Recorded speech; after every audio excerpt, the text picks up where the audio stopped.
We wake up in the next morning and again, there's just these weird signs everywhere. And one of the guys on the team was a local from that area. He grew up in that southern New South Wales area.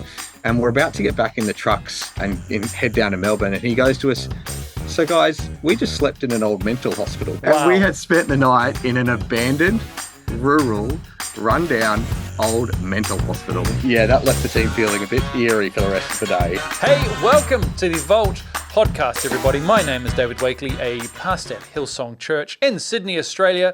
Today, if you're a regular viewer of this podcast, you'll realize I'm completely alone.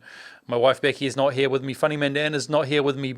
But I did want to take this opportunity to interview someone who has been on this podcast before, but has since abandoned us. Let's get into the intro.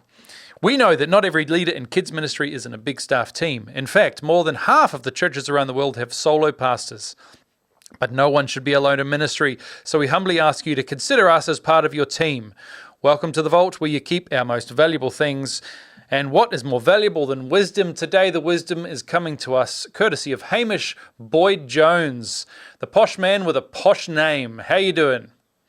Doing very well, Dave. Nice to be here. And it's good to be back on the Vault podcast. Exactly.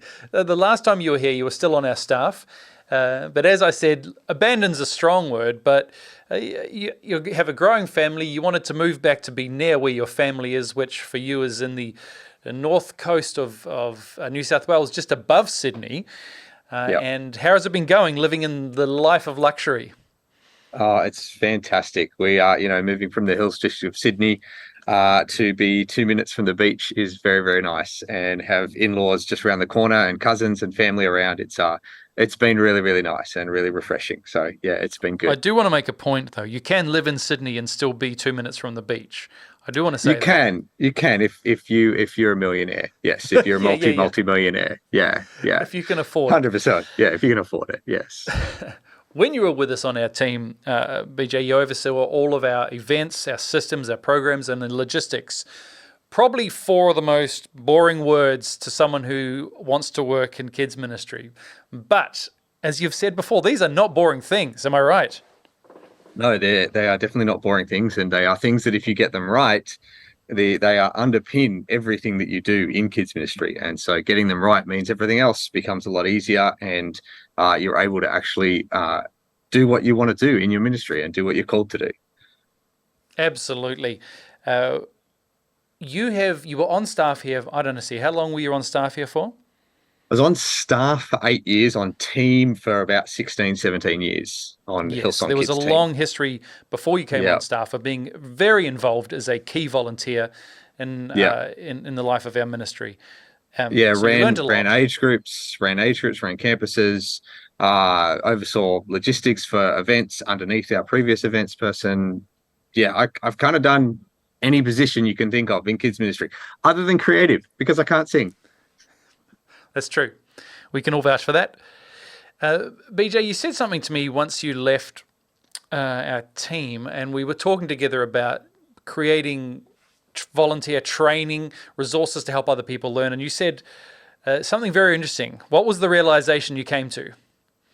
I realized that to train kids pastors, to actually teach you how to do kids ministry at a very specific and detailed level, particularly in Australia, there was pretty much nothing out there. There's one or two things in America, but they weren't really specific. They were more generalized and a part of another course, or, you went to seminary college or Bible college and you had one subject for 5 minutes on kids ministry.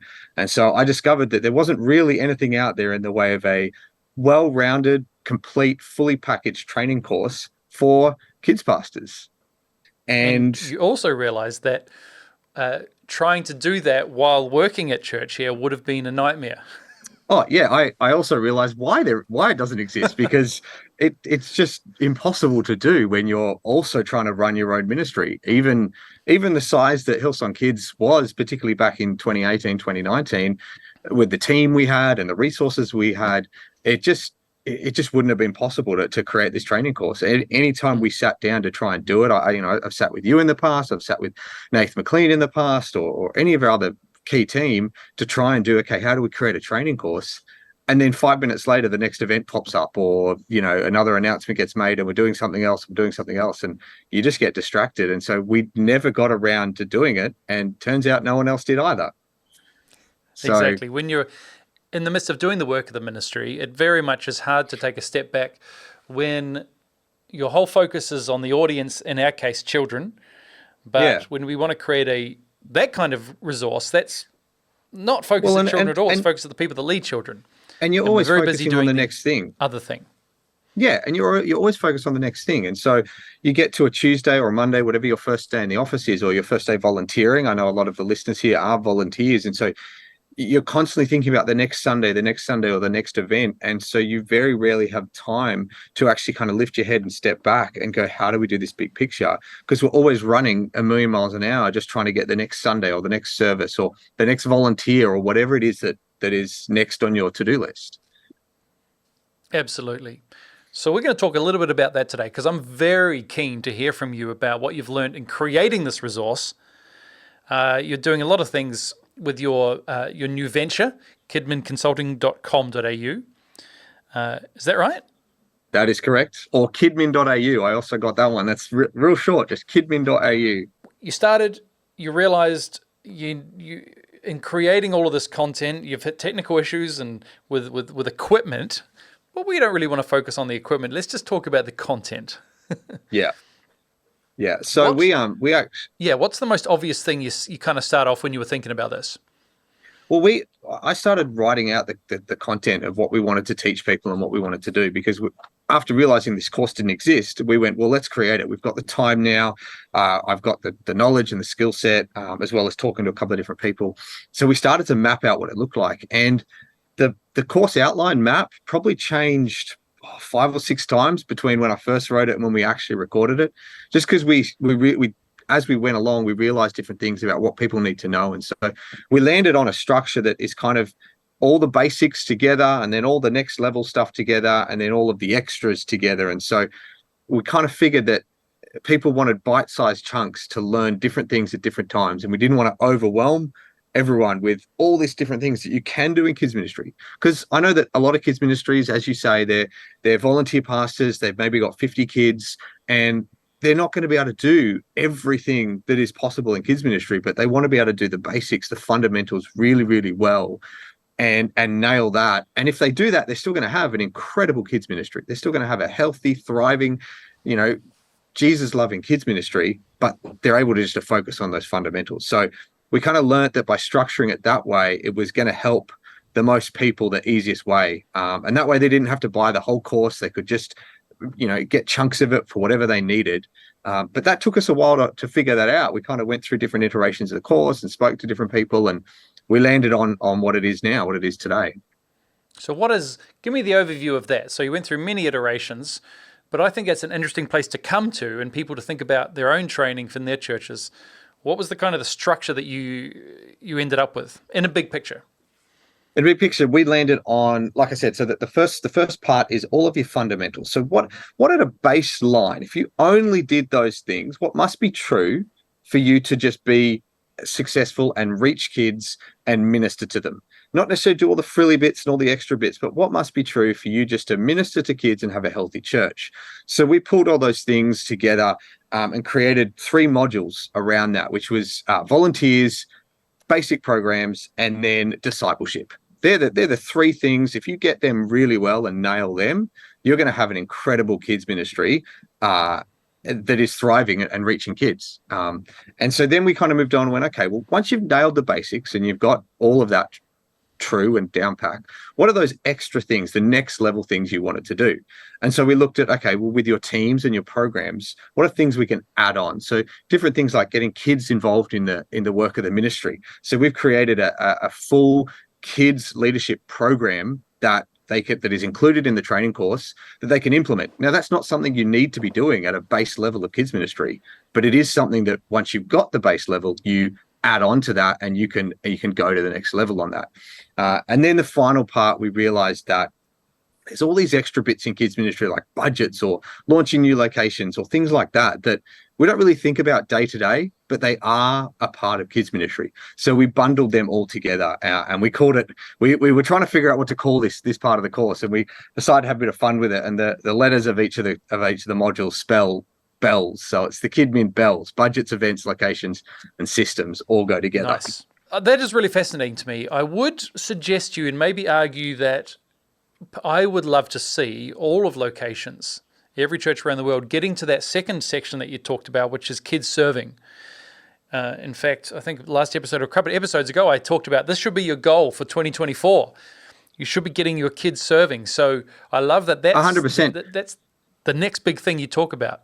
100%. I think anyone who does the basic, we call it the fundamentals course, right? So anyone who does the fundamentals, once they've nailed that, it's not time to stop. Everyone should be striving to get to that next level, to take their kids' ministries up a notch. But what I realized through talking to a lot of different people across all different walks of life in kids' ministry is that a lot of people are just, they don't even know how to do the basics. They don't even know how to, run a standard program or anything like that. And so 100%, once you've nailed the fundamentals, let's get everyone moving on to the next level and creating these extra things like getting kids involved in the work of the ministry, or like adding family areas, or, anything else like that bit of the course. If I just talk about that for a second, in there, we talk about multi-level leadership. We talk about not just having you and a very flat leadership. We talk about, having different layers and levels of leadership, which not everyone's going to have. But when you do that, it allows you to take your kids' ministry to a whole nother level. We talk about doing birthdays. Like, everyone should be doing birthdays, but if you're not doing it, that's not a basic thing. Like you can still be doing the basics and not doing birthdays. But once you've nailed the basics, let's do birthdays, let's do kids leadership, let's do all that kind of stuff. And so that's all in the next level training course. Absolutely. That idea of celebrating birthdays is so key and important. There are very few celebrations that a child has that are unique to them. We all celebrate Christmas, Easter, etc. But your birthday is unique to you and can really make a difference. So 100%. And so in the next level training course, we actually provide you with a full birthday resources pack. We tell you how the best way to celebrate birthdays, the easiest way. It doesn't add heaps to the bottom line budget. It doesn't add heaps of time. We give it all included in that training course there. I'll tell you how to do it. So it's all in there. Now you've had a chance to step back, because you were functioning at a very high level in terms of the budgets you're overseeing, the events that we were pulling off across Australia, not just in our Sydney location, but we had vans and trucks and jumping castles traveling all over the nation. Here's what I want to ask you. The three main things you've learned since abandoning us. Moving on to your next stage of life. So the three major things I've learned, I'm gonna do four. I'm gonna do four, because the first thing I've learned, the first thing I've learned about the training course is that was so much work to create it. It took 6 months of just solid work. It was insane. If I had known now what I know then, I might not have embarked on this whole process. Anyway, Sure. The three things I've learned is the number one thing that I've learned, and I think it's something that I relearn all the time. I relearn this lesson every time something big happens, and that is that your number one asset, your number one focus, always, forever, will always be your team, the team that's around you. And so, yes, I abandoned. I finished up my season on the Hillsong Kids team, but I still had to have a team around me. So I still created a team of people that helped me around me. And it was a lot smaller team to create the training course, but team is still something that is absolutely essential. And you are never, ever going to do anything of greatness without team. Every single person in history who has done anything great has had team, and they've looked after their team well. They've built it. They've had a healthy team. They've valued their team. So for me, that is one of the biggest lessons that I continue to learn, is to how important your team is.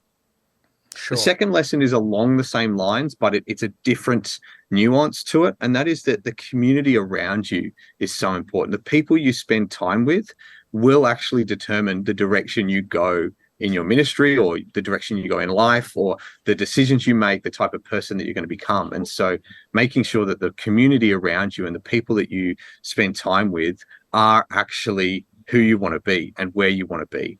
And I look back on the community of Hillsong Kids and the people that we did life with, and it was absolutely incredible. Like the way that community would always pull together anytime it was needed to, whether it be in good times or sad times, was absolutely incredible. And moving up here, the community that my wife and I found in family and in friends up here is absolutely incredible as well. And so actually putting that focus on community and not ignoring it and not thinking that we can do life on our own, or that we're just going to move somewhere random and not create community, is an invaluable lesson. The third thing, and I love talking about this because it's definitely something I again continue to learn, but learn in a big way in doing this training course, and that is that budgets don't matter. And when I say budgets don't matter if you really want to pull something off. We wanted to create this training course, but at that point I just finished a job. There was not necessarily heaps of money to create this. It wasn't, this wasn't created with hundreds of millions of dollars worth of TV studios and fancy film crews and everything like that. And if you really want to do something, whether it be in ministry or in life, the budget that you have to do it shouldn't be a limiting factor. You'll always find a way to do it. You'll always find a way around it. And I think that's especially true in kids ministry, where we always feel like we don't have enough budget. It's particularly in kids ministry. We often, a lot of churches in kids ministry, they get the last bits of the budget. They get the forgotten bit. Oh, we've got a kids ministry. We'll give them how much we got left over. You can still do incredible things with that budget. And you can still do what you want to do in your kids ministry with that budget. You might just have to think about things differently or do things a little bit differently. And it's that lesson that we learned that we implemented inside the budgets module of our training course. And we teach people how to do kids ministry on a shoestring budget and how to do big things with little amounts, or turn little amounts of money into big projects and big things. And so that's definitely something that I've learned. I used to think that we couldn't do the training course because we didn't have any money. Well, that wasn't the reason we never did this training course. It was other reasons. And, you can do things even when you've got small budgets. Awesome. So they are the three things. Was that 4? That was 4. Three team community budgets. But then the bonus one is just that the training course was massive to make. I honestly thought I would finish up, because I finished up with Hillsong Kids in January. I thought the training course would be launched, ready to go by the end of March. And we launched it. We launched it at the start of this month, start of October. So Today I was editing something we filmed approximately a year and a half ago. So sometimes projects take a long time. Yeah. Even when we were filming it, we decided we wanted to film it somewhere nice, and so we rented an Airbnb and turned it into a bit of a studio. And we went, 2 days. We'll get it for 3 nights. So we got it for 2 days. That's enough to shoot it. And by 5 p.m. on the first day, we barely scratched the surface. So we ended up filming until midnight both nights, because we didn't want to get an extra day on the Airbnb, and we just knew we had to get it filmed. So even the filming took, twice as amount of time. That's what we thought it was going to take. Yeah, filming is one of those things that fills the gaps of whatever time you give for it. I think that's something that just as a little side note as well for everyone, always building buffers into everything that you do. Right. Whether it be run sheets, budgets, what you think you're going to do. If you've got a venue until 6 p.m, well, run sheet your record until 5 p.m, knowing that last hour is just to clean things up or finish off something that you didn't get done in the first hour or whatever. I think that's really definitely good. Something that's Before we finish, I need to hear from you. If you can pull up from the dredges of your memory just a great or horrible event story. The worst thing that happened in an event, traveling across the state or across the nation. While you're thinking about that, if you'd like to check out what Hamish is up to, you can go to, as he said, kidmin.au or kidminconsulting.com.au. If you're watching this on YouTube, the link will be below in the doobly-doo. And definitely check it out. I think it's something really invaluable. As we've said before, you won't have the time to do this if you are in ministry right now. So it's something you need to find elsewhere potentially, or at least give you a framework to help build your own training. So before we go, what's the gnarliest story you got for us, BJ? Before I give you the story, I just want to jump on what you just said. A lot of us think that we're going to create our own training for our leaders, and a lot of us go, I want to do it because I want it to be my face. Well, something that we do in this training course, and something that we are more than happy for anyone to do, is if you take this training course and there's a video that you really, really like, and you want to show your team, number one, you can show your team our video, or you can use our video as inspiration to create your own video. But that way you're not creating the whole training course, you're just creating sections of it that you want for your team. And the other thing I'll say that I forgot to say earlier, you might have noticed that throughout all my talking, I haven't mentioned safety at all. So okay, yeah. We started to have different safety elements in the training course, and we realized that it's such a big topic in kids ministry in today that we actually pulled everything out, and we are developing a standalone safe kids ministries training course that we are getting experts involved with. So I'm not necessarily an expert in child safety, even though that was a big part of my role. And so we're getting people who have been doing this, involved in this for decades, involved, and so it's taking a little bit longer. It's probably going to be another couple of months until we get that ready to go, but there will be a full Safe Kids Ministries course that involved in that as well. So on to your question about a story. The one that pops to mind, I don't know if this would be horribly going wrong, but we used to do this thing, Kids Fest Tour, where we would, as you said, we'd take our equipment across the country to different capital cities and run our one-day event in those cities. And the first year we planned it, surprise, surprise, we got the driving times wrong. And we thought we were going to be able to drive from A to B a lot quicker than what it actually took. And so we were driving from, for those of you in Australia who would know this, we're driving from Brisbane to Melbourne. And we thought we were going to be able to do it in like a day and a half, 2 days, with driving overnight and things like that. The trucks got from Brisbane to Sydney late. We had dinner in Sydney. We left Sydney late, and we had accommodation booked just south of Canberra, just for us to stop and get a couple of hours sleep. There was a team of about 12 of us across 3 or 4 different vehicles. And so we left Sydney at 10 p.m. We get into this accommodation at like 1 a.m. and we are all absolutely knackered. And it was an accommodation booked for 12 people. So it's quite a large building. And we get there and just has this weird, eerie feeling. It's not in town. It's just outside of this local country town. And there's individual rooms with like a bed or 2 in each room. And it feels a bit weird. And so we're all just so tired. We crashed out, fall asleep. We wake up in the next morning, and again, there's just these weird signs everywhere. And one of the guys on the team was a local from that area. He grew up in that southern New South Wales area. And we're about to get back in the trucks and head down to Melbourne. And he goes to us, "So guys, we just slept in an old mental hospital." And we had spent the night in an abandoned, rural, rundown, old mental hospital. And that left the team feeling a bit eerie for the rest of the day. It was it was a bit fun. So someone had renovated it well, or? Nope, not renovated at all. It apparently shut down about 15 years ago as a hospital, and it sat there as a private, like just privately owned. And about 5 years before we were there, they decided to just put it on Airbnb with some fresh beds and a couple of extra curtains. But no, not renovated, just... Wow. That's what I mean. It still had the ward signs above the corridors. Like it still had labels, like names of what each corridor and ward was and everything. Yeah, it was crazy. Beautiful. The things you'll do, the things you'll see, the things you get up to in kids ministry. Oh, yeah. Yeah. It has been amazing chatting to you, Mr. Hamish Boyd-Jones. I really appreciate your time. Check him out online. Pleasure being here. Thank you so much for being with us, everybody. Thanks so much, Mr. Hamish Boyd-Jones. Thank you very much. See you next time on The Vault.